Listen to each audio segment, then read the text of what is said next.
know that this is the best time of year for spirit communication?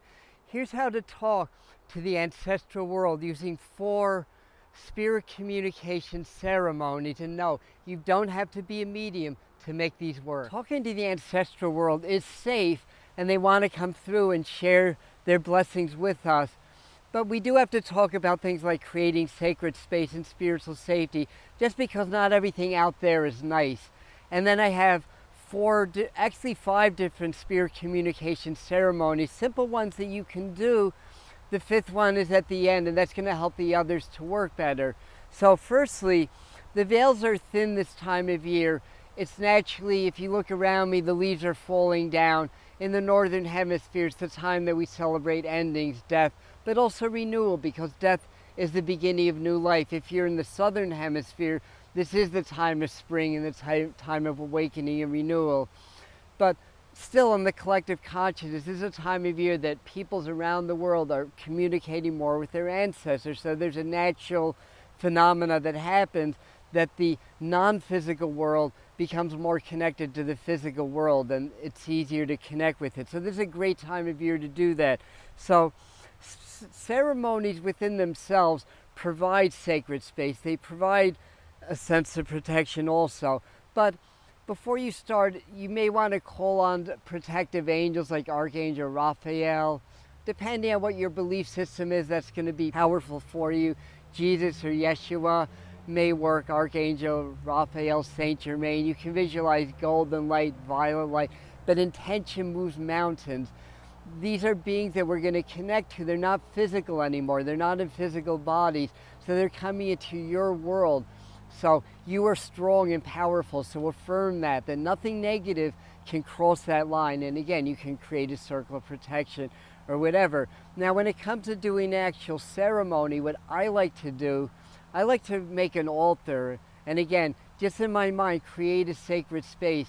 For me, having the 4 elements represented on my altar is powerful. So maybe a little sea salt, a little bit of earth, a little bit of water, a candle. And then I may have some sacred objects or crystals or stuff like that. Creating sacred space, I may do a little bit of smudging, clear the energies like Palo Santo, put my crystals up, and raise the vibration. The higher the vibration, the more you're going to be guarded against anything negative or darker. And if I open my heart and I'm in an attitude of gratitude and I feel grateful and my heart's opening, I'm attracting vibrations that match the frequency of the heart. So this is all things that are going to keep me in the safe higher vibration that only higher vibrational beings like our loved ones, our ancestors on the other side will be attracted to. Now, make your ceremony personal. Like I said, I like to have the different elements, maybe sacred objects, things that the spirit may have liked in life. I'll have that on the altar also, or things that remind me of them if there's a particular being that I want to connect with. But just nice objects, things like that. Make it personal, make it your own. Also remember, simple prayers create sacred space also, and creates that sense of spiritual safety when you're working with talking with the ancestral realm. So the first technique, it's a Native American tradition that I love. It's called the spirit plate. You do this with the family, and the ceremony is simply this. When you're making the meals, you're dedicated to your spirit loved ones, or if somebody passed recently, maybe a particular ancestor or relative. And then you set a space for the spirits. So there's one empty space, and on that space you fill the plate with just a teaspoon of every dish that you're serving at the dinner. And then when you're done, then one or all of you can go out, give the plate to a tree, make that an offering to your spirit loved ones, and then take a moment of prayer and silence and trust everything that you get. So when you make the offering and you wish to communicate with them or connect with them, just trust what you're getting. So try that, especially around holidays, birthdays, and stuff like that. The second ceremony is a candle lighting ceremony. And I have the steps written down, so I'm going to look at my notes for a minute. Create that sacred space, maybe light a little bit of sage, have an altar, all the elements represented, including the element of spirit, or however you want to do that personally. And then I like to just kind of clear the space, let the wind blow any negative energies away or interfering energies, the fire burn it away, water wash it away, earth cleanse it away, and spirit to raise the vibration, to connect the worlds, to connect the spirit world or the higher dimension more with the physical world, the physical with the non-physical. So create that portal, and then you can inscribe the person's name or initial in the candle that you wish to communicate with. You don't have to do that. That's a little bit of an extra step. Then I like to call in the angels, Archangel Raphael to the east, Michael to the south, Gabriel to the west, and Uriel to the north, and call these energies to hold the sacred space, to raise the vibration. The higher the vibration, the easier it is for the spirits to come through.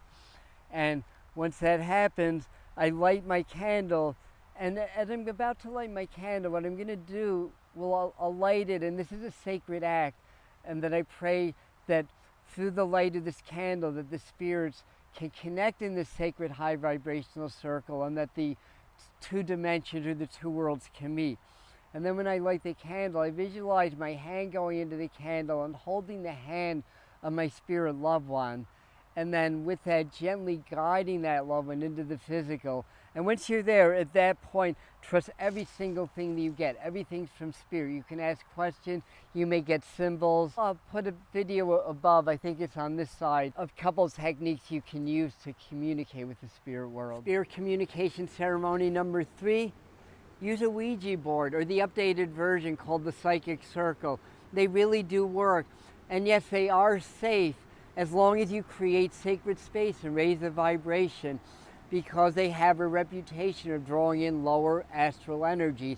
But as long as you do what I was saying in the beginning, create the sacred space, do the prayers, you're going to be fine, and you'll be able to communicate with them that way. And if you're a little bit uncomfortable about that, you can call in a trained medium. Hi, so for number 4, message circles. And before I go on, if you're enjoying this video, please give it a thumbs up and let the YouTube algorithm know that. If you want to see more videos like this come up on your home feed, subscribe to the channel. And it's Spirit Communication Month and all things Halloween on Spirit Mind Family. That's the Patreon group. If you'd like to join and dive deeper into everything that we do here and join our inner community, there's information on the pinned comment as well as the description. Message circle or seance. There's different ways of doing seances. Some trained mediums will use physical phenomena, transfiguration, really, really cool things, spirit art, really, really cool things. Of course, be careful, like every other time and era, there's always frauds out there also, but you can do a simple message circle or a seance with yourself or with a group of people, and it's kind of the same thing. I mean, with the seances, sometimes you hold hands and build the energies, and the medium will lead the group that way. There's, like I said, there's different ways to do it, but a simple message circle, 3 or more, you could do this by yourself, but it's good to have 3 or more people, and you just raise the vibration and set the intention to communicate with the spirits. And when I lead message circles, I'll start out with a meditation to take them into more of a state where they're more open of heart and mind, they're safe and protected, and they're perceiving more the energetic world. Because spirit is no longer physical, they're energetic. So the more you feel the energies, the vibrations and the flows, the more you're going to be able to feel spirit and sense spirit. And so we do a meditation like that, 5 or 10 minutes, and then just open, let the spirits come and just say what you feel. And this is a great way to practice and open up to the spirits and to get messages.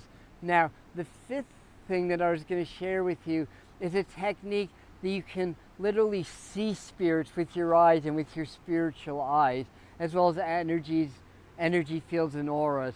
Rather than go through the whole thing again, I'm going to direct you to last week's video where we did the exercise here. It's only a 5-6 minute video, very simple, and that's going to help everything that we're doing in this video work better for you. Happy Halloween, happy Samhain, happy El Dia de los Muertos. I love you. We'll see you at the next video.